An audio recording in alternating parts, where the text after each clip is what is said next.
Hi, I'm here at the Quad Cinema on the red carpet with Melissa D. Gordon, and we're here at the premiere show, Life Inside Out. What's going on, Shane? Shane has decided to take this year off. Right, honey? What? When did this happen? What the hell for? So you practice knitting? The more food they have to resist, the more people buy. That's the first thing they teach you at the Magical Memories Weekend seminar. If selling stickers and fun scissors to my friends wasn't my idea of a living hell, I would jump right into your multi-level marketing dream. But it's just not me. Whatever. Thanks, asshole. Way to help out. We're just gonna reward this kind of behavior? What are we doing with him, Laura? Everybody's sure that they know just who I am. What if one day I just suddenly got like tongue pierced or something that no one would ever see unless I wanted them to? So you write songs? Yeah, I do. Well, I used to. I quit for a really long time. But you're back at it. It's never too late. Ha!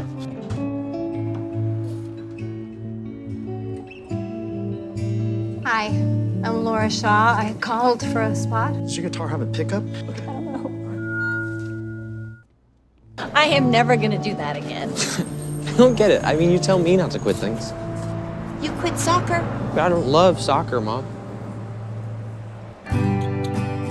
Okay, so like Faith Hill's just gonna come into the Safeway one day and say, "Hey, hi, how you doing? Want to write a song for me?" I mean, who's gonna want to listen to a song Written by me? You have something to say, Laura. Let's take it slow.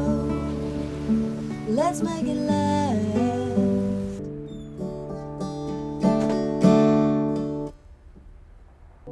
YouTube. And call me when you find yourself, and I'll tell you what you want to hear.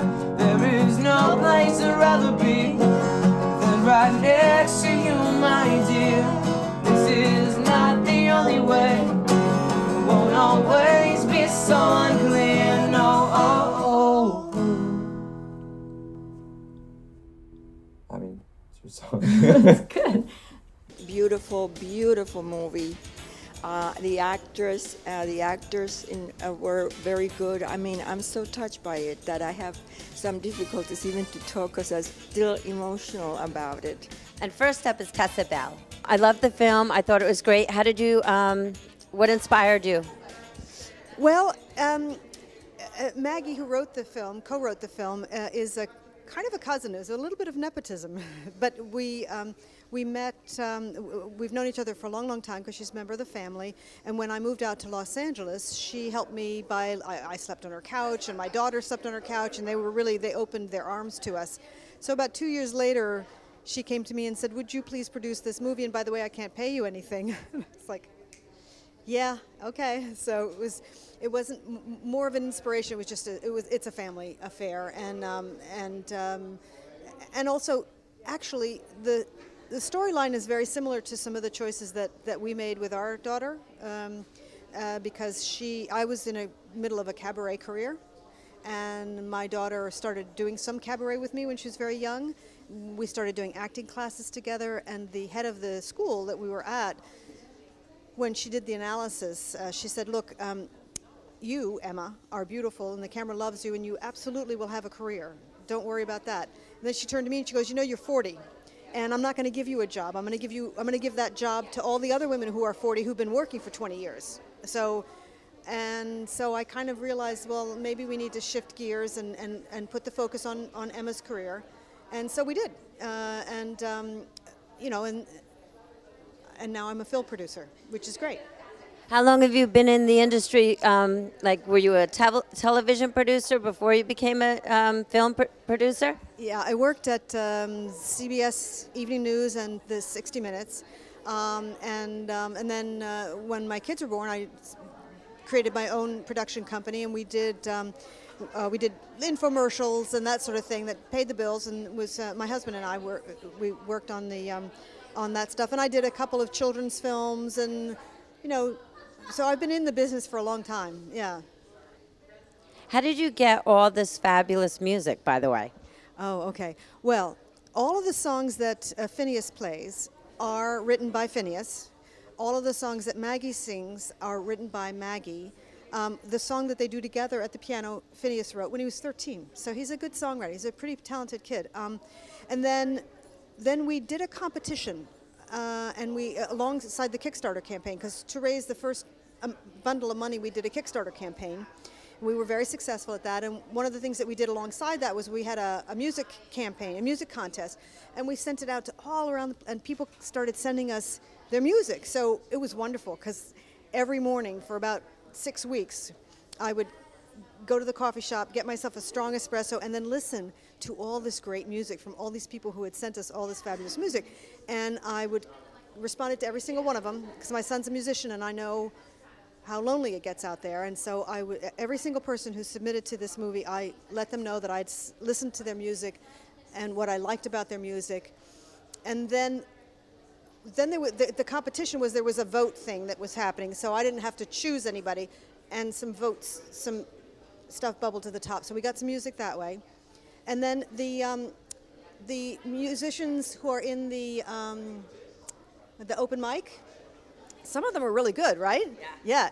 So Yogi Lonich, the guy with the hat, he happened to be a musician that Jill knew, and Jill, the director, knew, and she really loved his work. So she asked him, and she said, you know, we're ultra low, there's nothing there for you. And he said, no, I'm in. So he was in. And then Steve McMahon, who starts out the second open mic, he's really handsome, really talented guy. I had seen him in Los Angeles at a private concert, and I'd been blown away by this guy.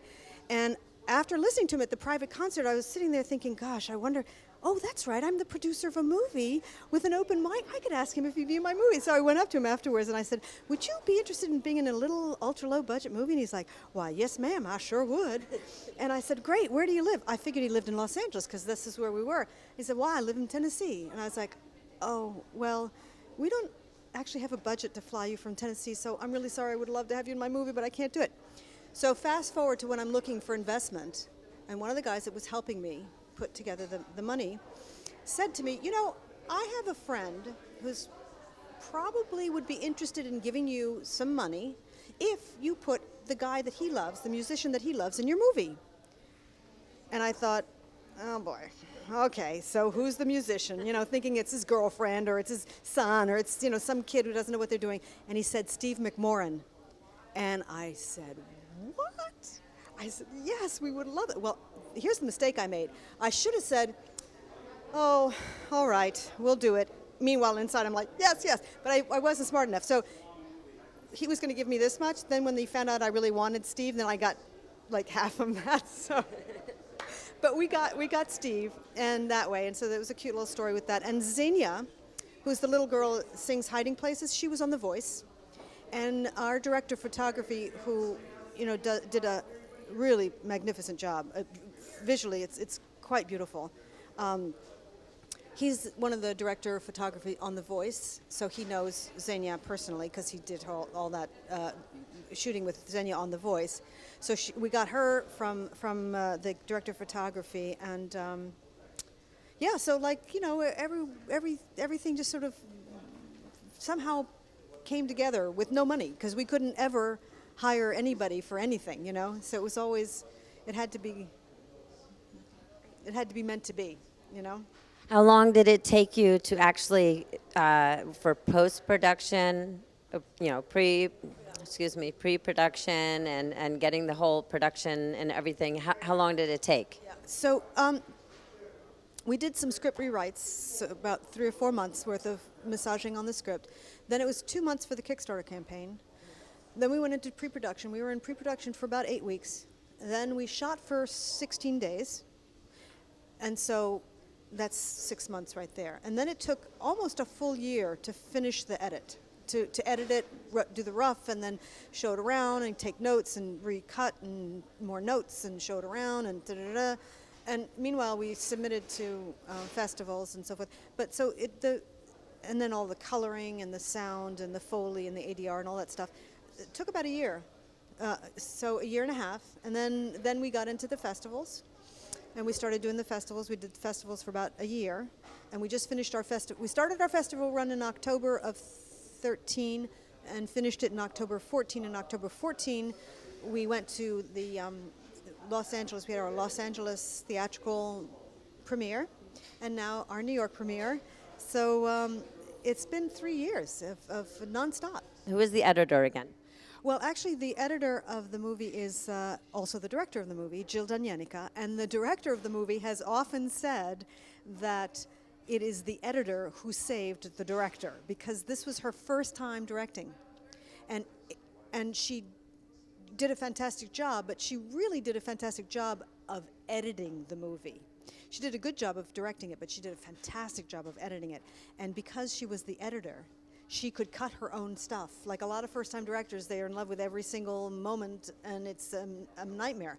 Whereas because she is the editor, she was able to cut her own material, and that makes, you know, all the difference in the world.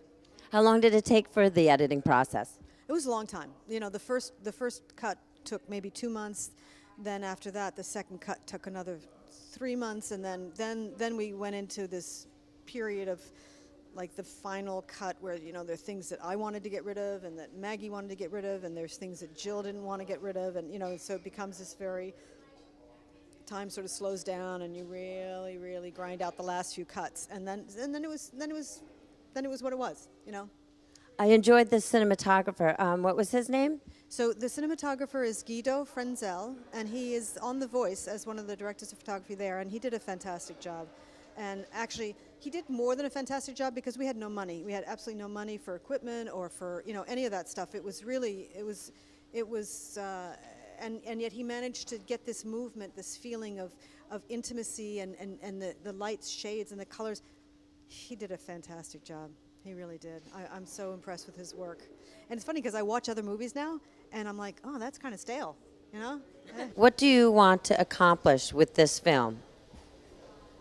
Well, okay, so I really would love it if we could have more of a theatrical release, if we could find somebody who would sponsor us and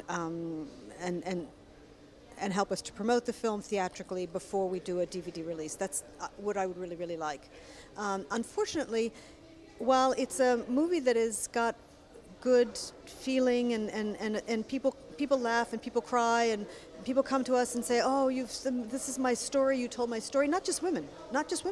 Like, guys love this movie because it treats them like real human beings. You know, they're flawed, but they're heroic at the same time. So I know it's a movie with appeal, but what it doesn't have is sexy appeal. Like, there's no bombs, there's no boobs, there's no, you know, it's just a classic, beautiful tale. And so it's hard to find the distributor who's willing to, because there's no, you know, there's no real hook, there's no transvestites, there's no incest, you know, it's not, but there's an audience, but it's hard to reach them and it's expensive. So it's just unfortunate. I wish that we would have a bigger theatrical release, is what I'd like.